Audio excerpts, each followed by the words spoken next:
Have you ever walked through your front door after a long day at work, only to freeze in your tracks? There, in the middle of the living room, is your favorite pair of shoes, completely chewed to pieces. Or maybe the trash can is tipped over and garbage is spread across the kitchen floor. You take a deep breath, your voice drops an octave, and you say, "What did you do?" Immediately, your dog transforms. They shrink down. They tuck their tail tightly between their legs. They pin their ears back and they look up at you with those huge, sad, pleading eyes. We call this the guilty look. There are millions of videos online of owners laughing at their dogs looking incredibly guilty after making a mess. We look at that sad little face and we think, they know exactly what they did. They know it was wrong. And they are so sorry. But what if everything we believe about that moment is a complete lie?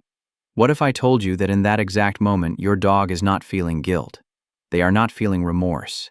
They have absolutely no concept of right and wrong. In reality, the emotion they are experiencing is much darker and much more heartbreaking.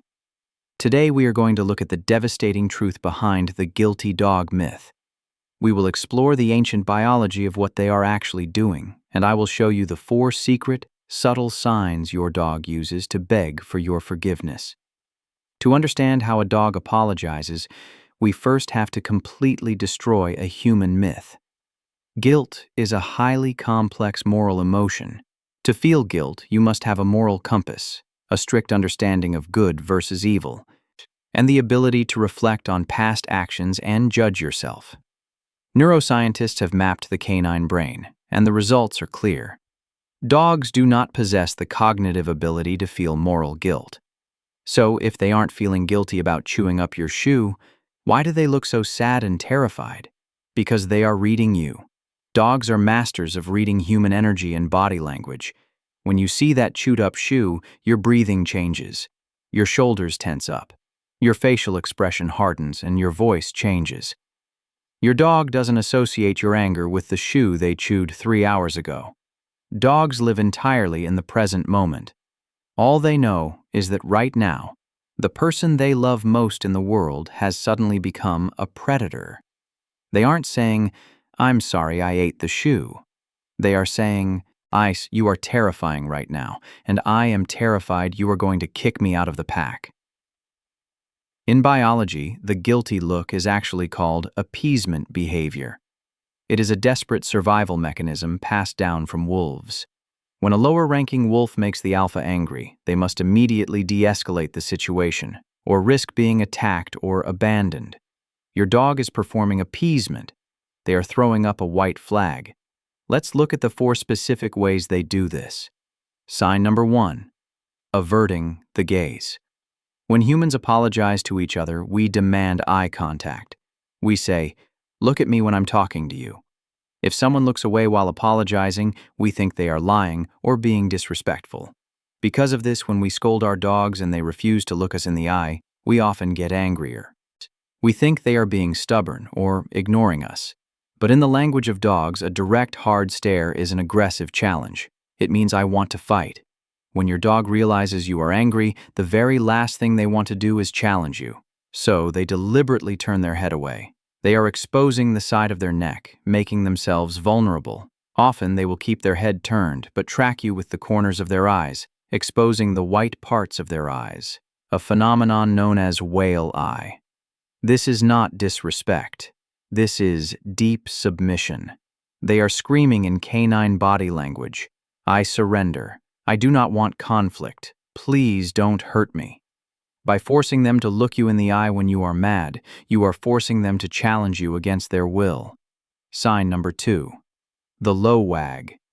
We have been conditioned since childhood to believe that a wagging tail equals a happy dog. But a tail is just an emotional barometer. It measures the intensity of an emotion, not necessarily the type of emotion. When a dog is trying to appease an angry owner, you will often see them tuck their tail tightly between their hind legs. This is an instinctual move to protect their vital organs and hide their scent, making themselves as small and invisible as possible. But if you look closely, the very tip of that tucked tail might be wagging. It won't be the wide, sweeping helicopter wag they use when you come home. It will be a short, fast, stiff wag, very low to the ground. This is the canine equivalent of a nervous, trembling smile.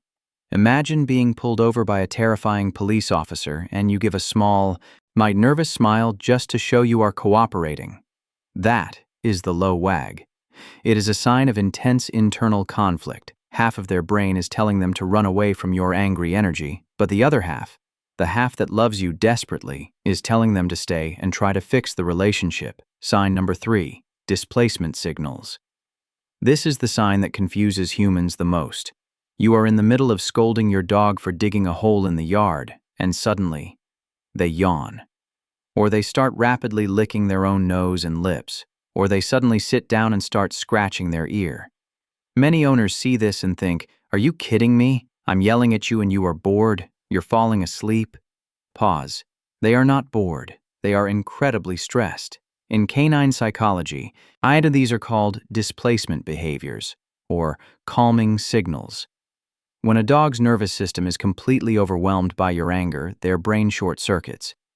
To cope with the massive spike in cortisol and stress, their brain forces them to perform a normal, everyday action, like yawning or lip licking, to try and physically calm their own heart rate down. Furthermore, in the wild, dogs use these signals to calm other dogs down. When your dog yawns while you are yelling, they are literally trying to project calming energy into the room. They are desperately hoping that if they act calm, you will magically calm down too. And finally, sign number 4, the physical tether. If your dog has tried looking away, tucking their tail and yawning, and you are still giving off angry energy, they will often try one last heartbreaking tactic. They will slowly, cautiously crawl toward you. They will keep their body very low to the ground, and when they get close enough, they will lift one trembling paw and place it gently on your knee, your arm, or your foot. In our previous videos, we talked about how a dog uses their paw to say, "I love you," during peaceful moments. But in a moment of tension, this touch takes on a massive psychological weight. This is the ultimate request for reconciliation. By physically touching you while you are angry, they are putting themselves directly in the line of fire. They are risking a negative reaction because the pain of being emotionally disconnected from you is worse than the fear of your anger. That paw on your knee is them saying, "Please, I don't know what I did. I don't understand why the pack is broken, but please, can we be okay again?" Our dogs do not speak our language. They don't understand the value of a chewed-up pair of shoes or the inconvenience of a tipped-over trash can. They only understand the safety of the pack. The next time you catch your dog making a mess, remember this video. Remember that the guilty look is actually a look of pure heartbreaking fear. Don't drag out your anger. Don't punish them for something they did hours ago. Take a deep breath. Correct the behavior in the moment if you catch them, but then forgive them quickly. When they offer you that trembling paw, take it. Soften your eyes, lower your voice, and let them know the pack is safe. Because to a dog, your forgiveness is the only thing that matters in the entire world. If you've ever seen your dog use one of these appeasement signs, let us know in the comments below. Don't forget to like and subscribe to keep learning the incredible hidden language of your best friend. See you next time.